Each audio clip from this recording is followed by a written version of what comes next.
An aneurysm is just a localized area of pathological arterial dilation. They occur where part of an artery wall weakens, allowing it to abnormally balloon out or widen. Abdominal aortic aneurysms are frequently asymptomatic, but if they rupture, they can have catastrophic effects. A roughly accurate way to remember the mortality of rupturing AAAs is that 50% of patients make it to hospital and only 50% of those actually survive surgery. At the end of the video, I've got a great mnemonic to help you remember everything important, and don't forget the video is timestamped for your convenience. The definition of an abdominal aortic aneurysm is an anterior-posterior diameter of 1.5 times greater than expected given the patient's sex and body size. The most commonly adopted threshold is a diameter of greater than 3 centimeters. To give you a bit of context to their clinical range, small aneurysms have a diameter of about 4 centimeters, medium are between 4 and 5 centimeters, and large aneurysms have a diameter greater than 5 centimeters. To classify AAAs, it's important to know the anatomy of the abdominal aorta, so let's do a 30-second recap. The aorta can be divided into 4 sections: the ascending aorta, the aortic arch, the thoracic aorta, and the abdominal aorta. The abdominal aorta starts at the aortic hiatus at the diaphragm at the level of T12 and terminates by bifurcating into the left and right common iliac arteries at the level of L4.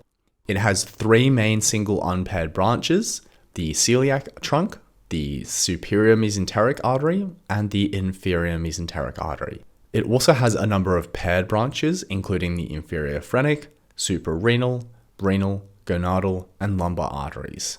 AAAs are commonly classified relative to the renal artery because it impacts the suitability of different interventions. More than 90% of aneurysms are infrarenal, the rest are pararenal or suprarenal. Let's break down the pathogenesis of AAAs. They can be congenital, infectious, or inflammatory in origin. Congenital aneurysms are rare and associated with Marfan syndrome. Infectious causes are also rare and associated with Salmonella. Tertiary syphilis may also manifest as an aortic aneurysm. Inflammatory aneurysms are by far the most common. The single most important risk factor is smoking, but other important risk factors include old age, male sex, hypertension, and atherosclerosis. Let's move on to an assessment approach.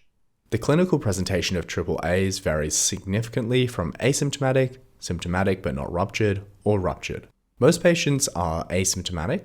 A previously unknown AAA might be found because of screening or as an incidental discovery. An unruptured but symptomatic aneurysm might mean it's rapidly expanding or has become large enough to start compressing surrounding structures. In the minority of patients who actually experience symptoms without any rupture, abdominal pain, back pain, and groin pain are typical.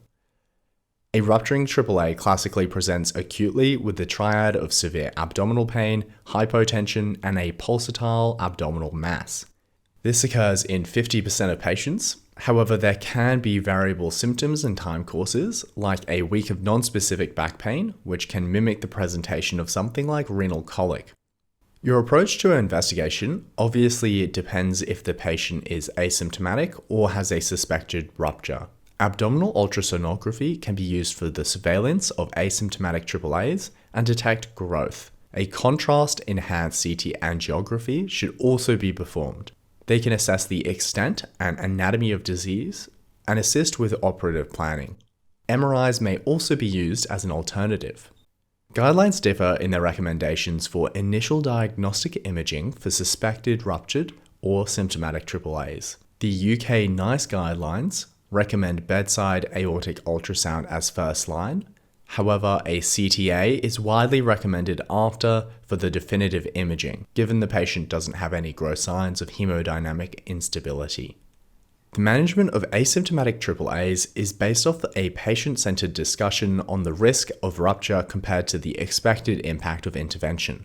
It is always important to remember that conservative non-intervention is an option. Moreover, there's always a role for lifestyle optimization and risk factor modification like smoking cessation and increased exercise.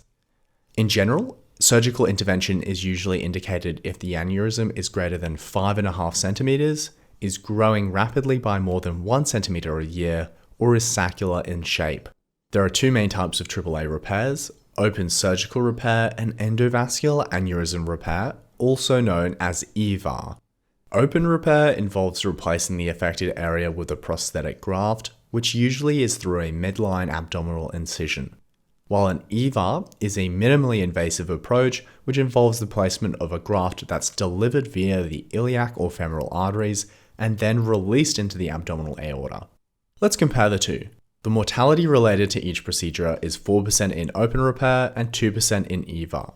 There are no anatomical constraints when performing open repair, but EVAR is usually only performed if the aneurysm is 1 centimeter below the renal arteries.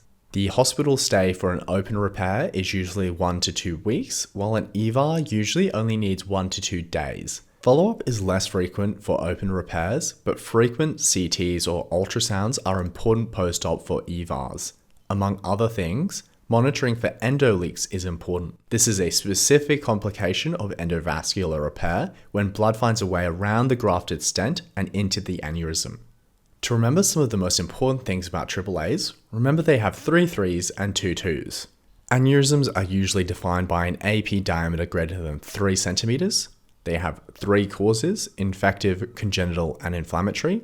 They present with the classic triad of features: severe pain, hypotension, and pulsatile abdominal masses. The 2 main investigations are abdominal aortic ultrasonography and CT angiography. The 2 main interventions are open repair and endovascular repair. Before we finish up, don't forget to hit the notification bell because it actually helps the channel so much, and it'd be great if you could subscribe as well. Thanks for watching Townsend Teachings.